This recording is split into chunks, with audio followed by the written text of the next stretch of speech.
Hello, we're pre-recording, so anything that happens after the 7th of August, we won't have covered. Don't worry about it. It's fine. Enjoy the show.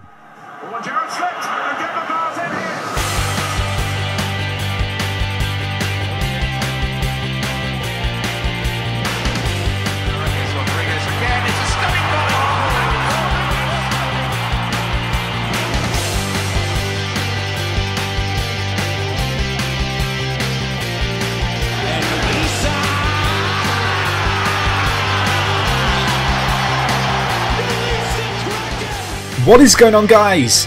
Jack here, and welcome to ForTheFans with me and my co-host Ben. To whet your appetite for this Premier League season, we have 5 preview shows. Today is the second, and we're going to be covering Crystal Palace, Everton, Hull and Leicester's chances this Premier League season. Let's get straight into this.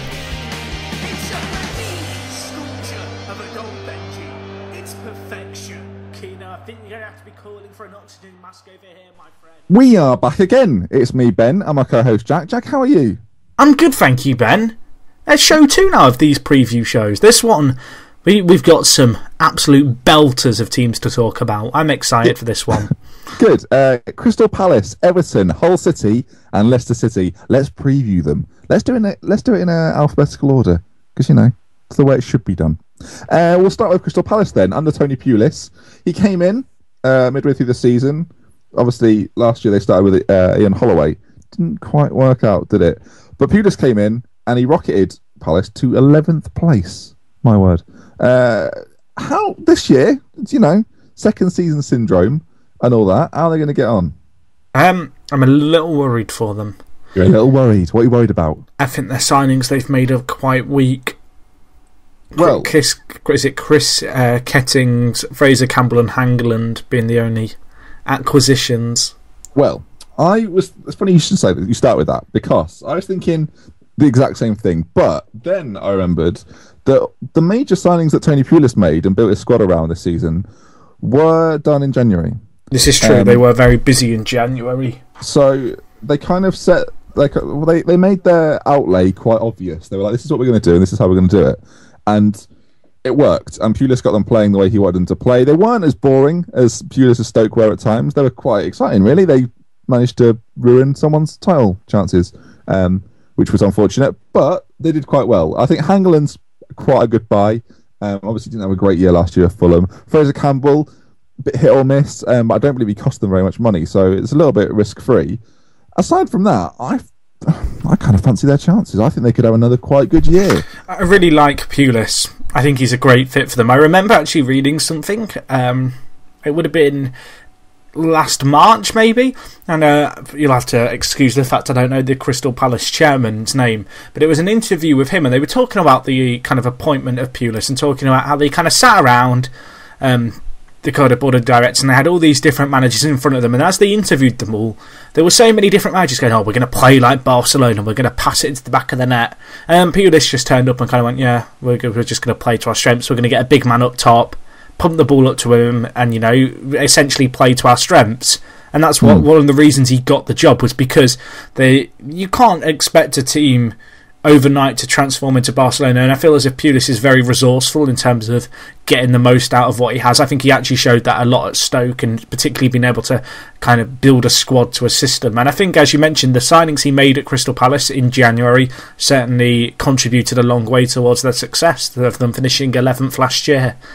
Yeah. The signings they've made this season, they haven't wowed. They're not marquee signings by any stretch of the imagination, but that's good in a way. They don't want to be pumping money into a player that's not going to do it for them. And Tony Pulis is one of those managers that's quite like I imagine after we've kind of put this out, Pulis will be making signings. He's quite kind of a late in the transfer window kind of manager. He doesn't rush anything. It was like it at Stoke, and I'm sure he's going to be like it at Palace.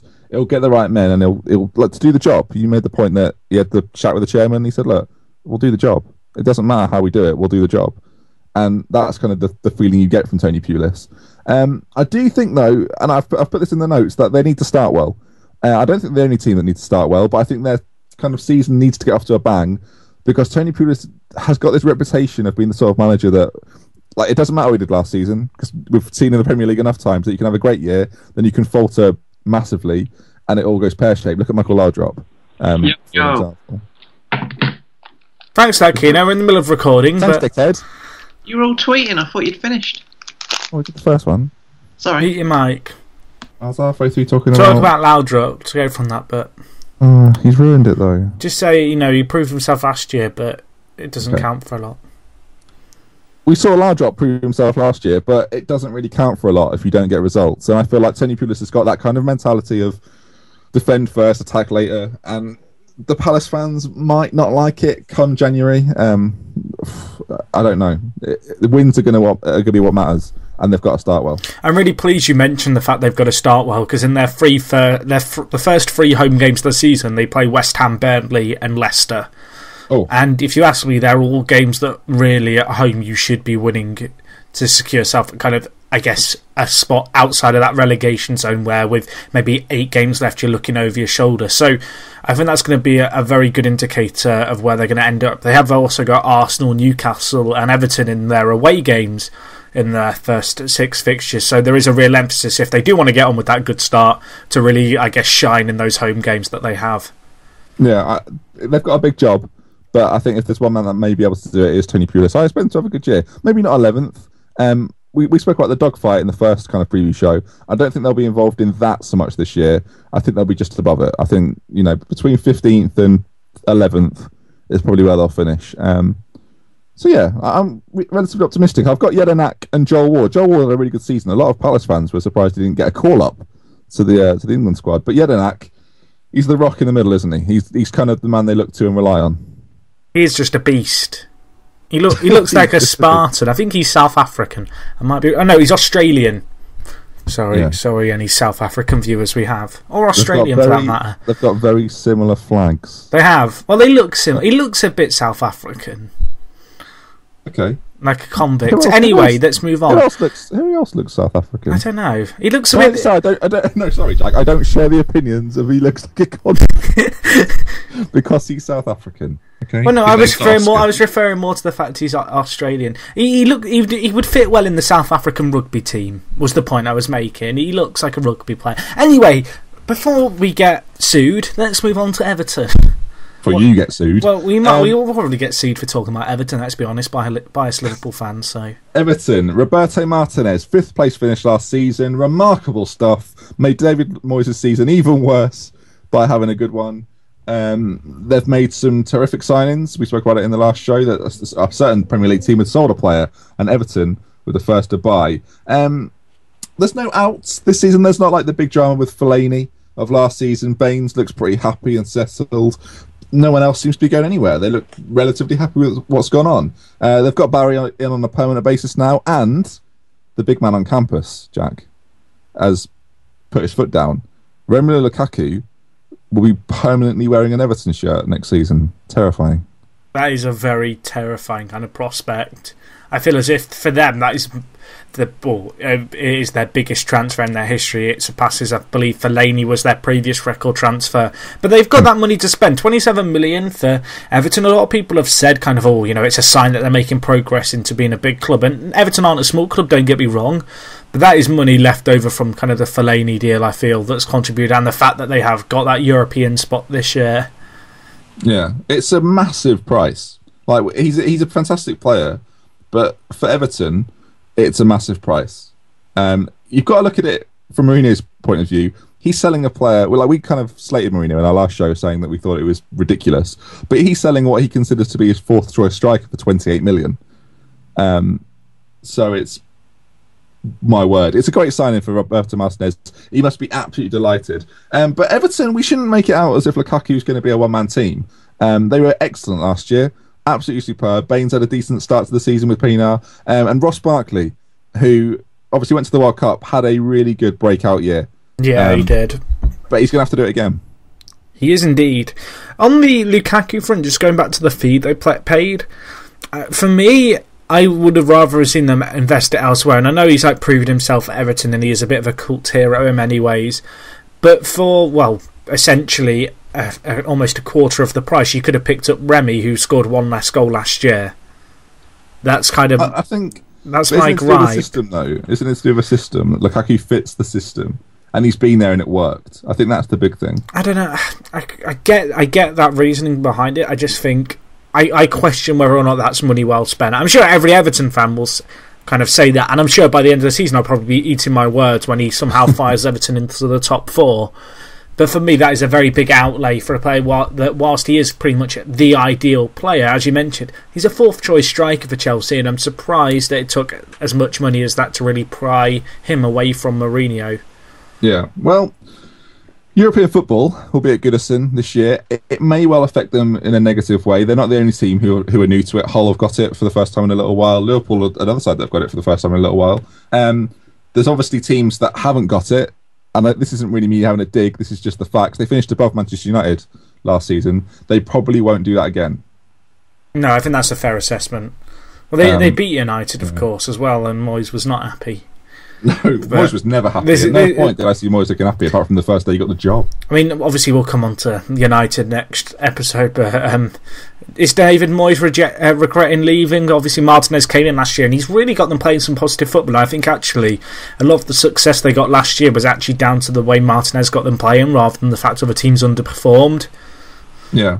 I think the big thing with Everton will be squad size. If he can manage it correctly, I don't believe he's ever managed in Europe, because he obviously turned down the chance to take Wigan last season into Europe with a move to Everton. So I don't think he's ever had European football to kind of manage his way through. So it'll be a test for him, and it'll be a test on that squad. I was going to say, he's shown a lot of faith in that squad, because Barry and Lukaku have obviously signed permanently, but they were there last year. But the only other players to be added are Besic and Galloway. And Galloway's a young prospect from MK Dons. Yeah, I don't think too much is going to happen too quickly with either of them. Whereas you expect Barry and Lukaku to start first game of the season, be on the team sheet. But Everton's squad, this has been the case for ages though. Everton's first 11 is very good, and it always is. It's whether they've got the kind of if they had 11 players to bring in, would they have as good a team? They wouldn't, and that is the thing that sets them apart from every other team. You look at every other team that finished above them; they could play 2 11s and not be relegated in this league. Whereas Everton's second 11 may find it a little bit more difficult, and I think that's the big difference. But I want to see how they do in Europe. I want to see Martinez's Everton in Europe. I want to see how well they do. But I do believe it will sort of depend on the big characters in that team. Distan's obviously getting a little bit older, but he's continually playing well for them, and it'll be interesting to see if he can do it again. On to another team in Europe, the Tigers. Your kind of local semi-local team for a little bit. Living in Lincolnshire, there aren't really that many decent local teams.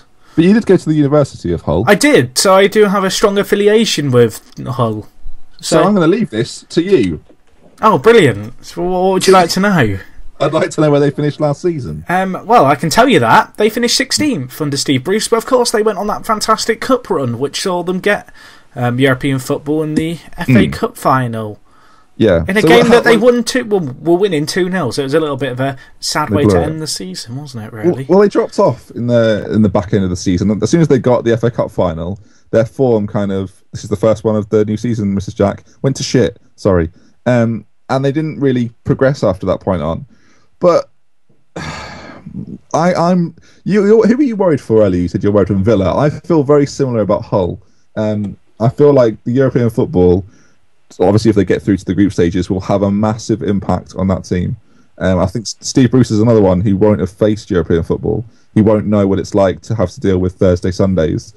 And it's going to be challenging for them and his squad, which we've just talked about Everton. They're in the same competition as Everton. And if Everton haven't got the squad depth, Hull City certainly don't. But we should take nothing away from the fact they had a brilliant year last year, and that we're looking to carry it on.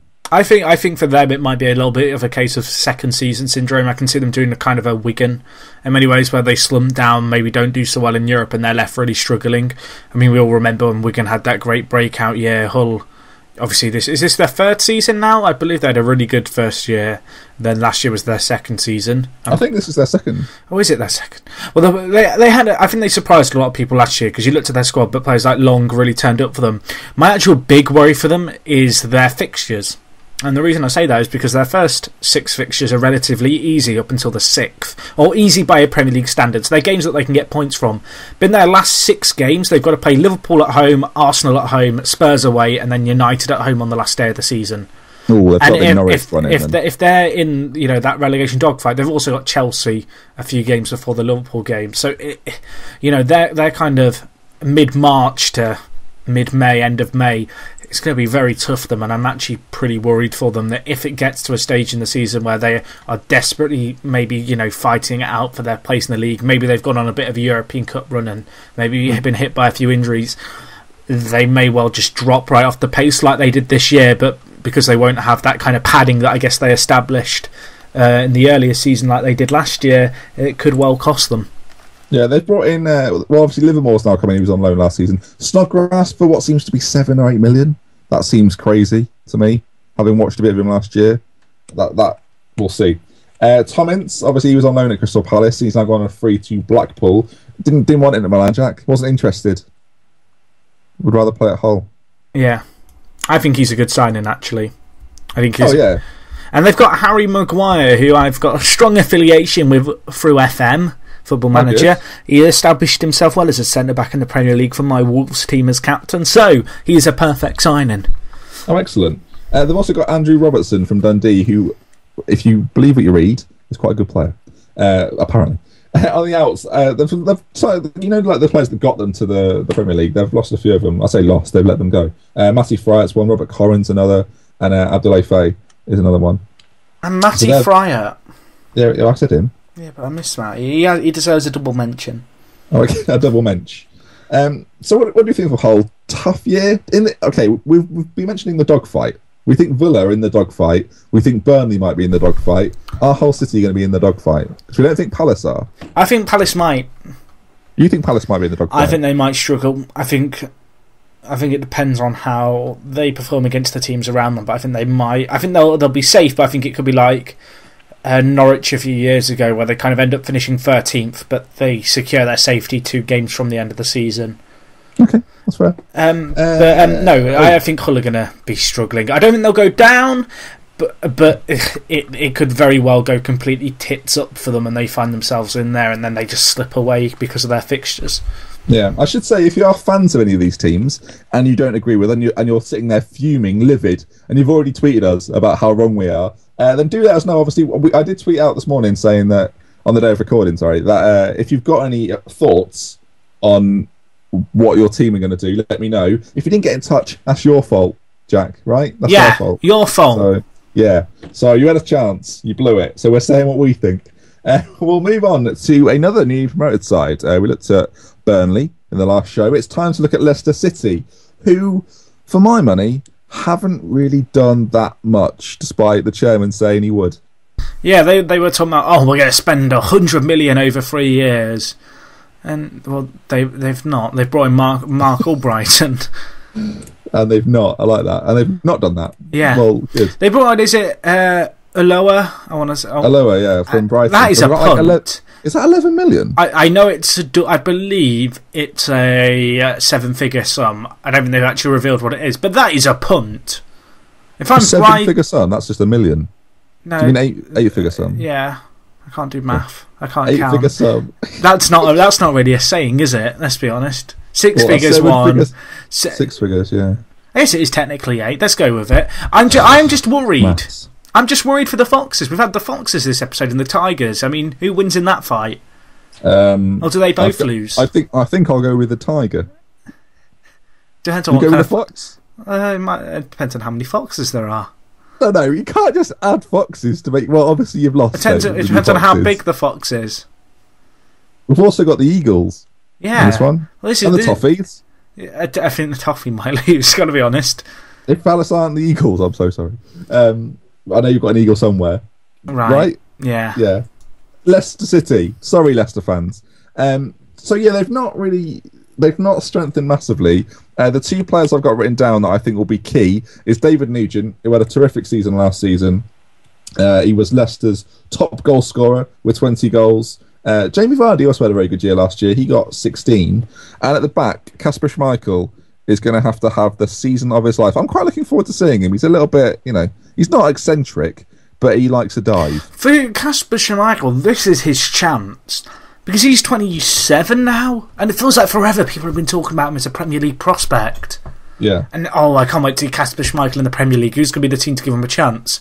I think that's actually the case for quite a few of these Leicester players. Leicester are a team long overdue a promotion, given the kind of strength they have in their side. And this is going to be a key year for him to really assert himself and maybe secure himself Premier League football, be it at Leicester or be it at another team for the rest of his career, which I'm presuming is what he's really shooting for right now. Yeah, well, Leicester had a very good year last year. Did they not win the league? Am I right in saying they won the league? They did win the league. So they were the trendsetters in the Championship last year. And as happens so often, it's not always the team that wins the Championship that stays up comfortably next season in a weird kind of twist of fate. So I don't know how they'll do. I hope they do well, because I think Leicester in the Premier League is just quite exciting. It's a bit retro. That's what I like. It's a bit 1999, isn't it? It's a bit 1999, and 1999 was great. I was in my peak at 1999, so I enjoyed that at the age of 9, for those wondering. I still think they need a lot more if they're going to stay up. They'll be in the dogfight, Jack. I'm waiting for them to sign Remy. That would be good. Remy and Nugent up top. Terrifying. Brilliant. Oh no, they just signed a lower though. That's never happening. 2 established internationals. David Nugent with his 1 cap. I just want David Nugent to get a 2nd cap. That's my dream. Matthew Upson and Mark Albrighton, Premier League experience, but maybe not the Premier League experience that Leicester City perhaps need. Matthew Upson, I'm sorry, like many people will associate him with like his job at Burnley and stuff. I associate him as the young prospect that I had in my sticker album back in 1999 when he was at Arsenal. I think it was Arsenal. Let's all reminisce. I'm just a bit worried. And Wimbledon were there. Sorry, I'm getting... I do fear that Nigel Pearson, obviously, Leicester have got quite an ambitious chairman from what he said in the press and whatnot. So I do, like you mentioned Lambert in the previous show, that you thought Lambert could be the first to go. I'm a little bit worried for Nigel Pearson. Have you got the fixtures for Leicester? I have got the fixtures. What would you like to know? I'd just like to know how easy their start is. Terrible. Oh, go on. Everton, Chelsea, Arsenal, Stoke, Man United. Wow, good luck, Pearson. Let me check their running at the end. That is tough. To be fair, their running at the end is quite kind. And by quite kind, in reverse order, because I'm weird, QPR, Sunderland, Southampton, Newcastle, Burnley, Swansea, West Brom, West Ham. I don't want the whole fixture list. I want the last 4. Okay, well, that's their last 9 or 8. I can't count. Thank you. Leicester fans sitting there going, I didn't realise this was a Leicester podcast. It seems to be. And that brings today's podcast to an end. We've looked at Crystal Palace, Everton, Hull City and Leicester City. It is time, Jack, for us to mention the things that we're available on. Excellent. Well, we're available on iTunes. If you're listening on iTunes, you already know that. We're also available on YouTube. If you're listening on YouTube, you already know that. But it is youtube.com ForTheFansShow.com. What about Twitter? I've got Twitter. Well, yeah, For The Fan Show is the Twitter. Or you can just go to ForTheFansShow.com and there's a big web page there. It's really basic, but it has everything you could ever want in one place. Facebook page, though? And the Facebook page is For The Fan Show also. So if you want to like us on Facebook, let us know. Let us know on Facebook who wins in a fight between a tiger, a fox, and an eagle. And we have a fantasy football league, because Ben's now going to tell me about that. Have we got a fantasy football league? Yeah, that's what I'm about to do. How'd you join? You go to the Twitter and it's the pinned tweet, and you just click the link there, and it's on the Barclays Premier League website. It's completely free to do, so if you're from abroad, I believe you can still do it. Sign up. Join us in. It's really good. We're going to give away stuff like Jack's personal belongings. Yeah? I didn't agree to this. Excellent. We'll see you next time. From me, Ben, and my co-host, Jack. We'll be back with the next set of teams, which is... it's a big one, Jack. It's Liverpool, Manchester City, Manchester United, and Newcastle United. So we'll see you then. Goodbye. I'm really worried for what you want to give away of mine. Just pets and that. I don't have any pets. You'll get some.